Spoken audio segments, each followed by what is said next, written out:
Thank you so much for watching AM Northwest. Our first guest is a nationally recognized artist who says anyone can learn to draw and paint. Her latest book looks to nature for inspiration.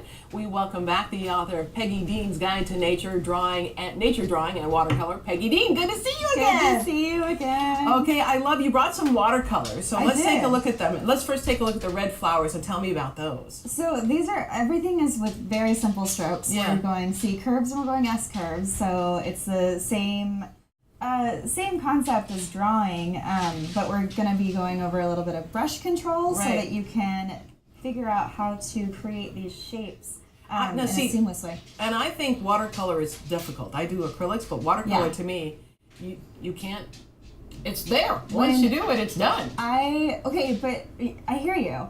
And I started with acrylics, and then it was very difficult for me to move into watercolor. I actually did it prompted. People were asking me to teach watercolor, and I'm like, secret was I had no idea what I was doing. I love that about you. I learned it, and it was actually quite easy, so I'm really excited for you to try it. Okay. Because you say anybody can do this. Anybody can do it. All right. Yeah. So what we're going to talk about here is round brushes. Round brushes are great because they have the pointed tip, but then they also have this nice large body. So the idea with watercolor and acrylics, you use water to rinse, and sometimes it can be incorporated, but you want to leave it for the most part. Watercolor uses water. It's water media. So you have 2 cups of water. One is for cool colors, one is for warm colors. It doesn't matter right now, but that's why you don't have a paper towel here. Okay. Because as long as you're rinsing in the right container, cool or warm, then you don't have to worry about getting it off the brush. So the main thing is to really make sure that you're fully submerged in water. And so, and then from there you're going to make sure that you're fully submerged with paint, pigment. These are actually pre-spritzed, which is helpful with your watercolor palette so that you don't have to sit there. Oh, right. Oh, right. That's right. Okay. Yeah. So the first thing that I want to do is from the side, you're just going to twist your brush around the paint. Green. Okay. Oh, twist it around. Okay. Yep. And then you're going to be loaded with paint. And then to practice your brush control, you just want to, with the very tip of your brush, you can drag and you have that nice thin line, or you can push down and then you have a nice thicker line. Okay. And don't be afraid to do full pressure. So watch my brush here. I'm going to go on the side, and then it is all the way down. Oh, yeah. Okay. Isn't that fun? Yeah. So then from there, if you can do a C curve like this, then you are able to apply full pressure like we just did, and then lightly lift up into the tip there.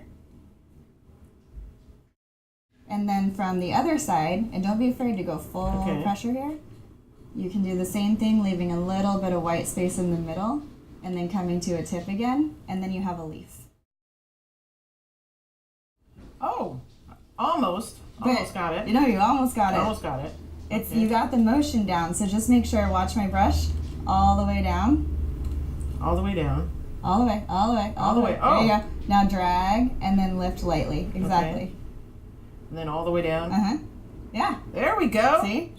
And then you have the shape of a leaf. So you can fill up a page of doing this. With the tip of your brush, you can make a stem, and then you go off of that and create leaves just like this version here. And this was just like a practice page that I was doing. So this is not a finished piece by any means, but that'll give you your leaves, which is really fun. Yeah, that looks really good. Right? Okay, let's try that. You want to do the stem? Yeah. You got it.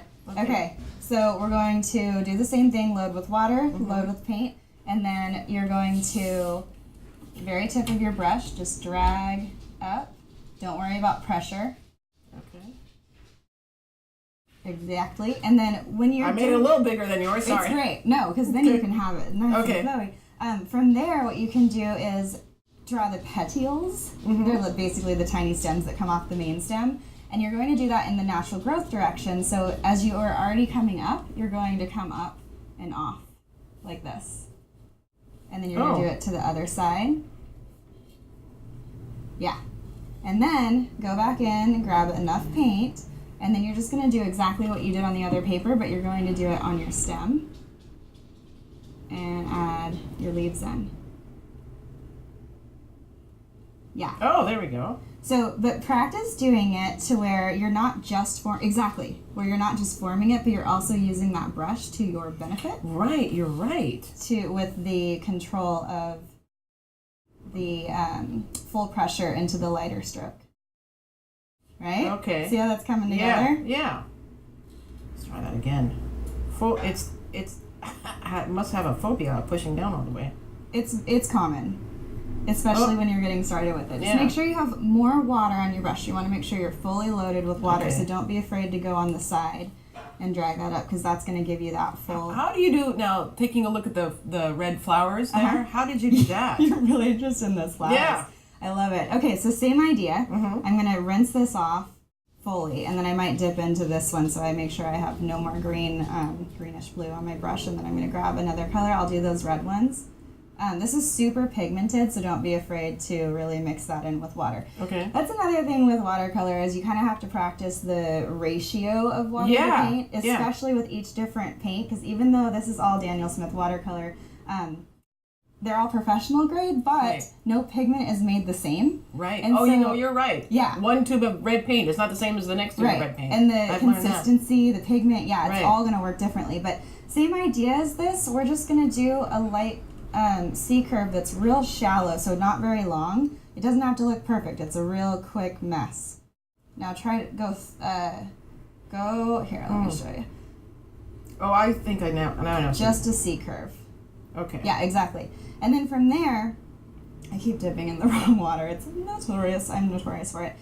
So think about an orange peel, and how when you peel an orange, if it were to sit on the bottom, it would come around a ball. Right. So think about the center of a flower being right here. So this petal would technically be folding out toward us. Oh, sure. And so then we're just going to create small C curves, and the top of it doesn't have to be perfect. It can be really textured, like so. And then I'm going to do 3 of those, but see how they're all anchored toward the center? Oh, right. So rather than coming straight up, they have that angle.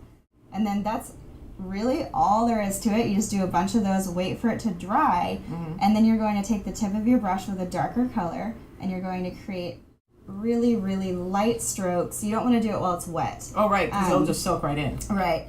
But once it's dry, you'll create that center, and you can see it here, and then suddenly it brings this whole thing to life. Right. But you saw how quick that was. Yeah. Mine doesn't look like yours, but I guess that's the But the idea. texture is really pretty. I had a... No, it is. No, truthfully, I have this... You are so kind. That is very kind. That, swear to God, does not look like a flower. No, Yours looks like a flower. We might not have time, but you wait and see. And as soon as this dries and you add the center of it coming from the first stroke that you made, I promise you, it's going to look amazing. All right, Peggy. Peggy Dean's Guide to Nature Drawing and Watercolor, available now in bookstores. Thank you so much. We'll have you back. Thank you. All right.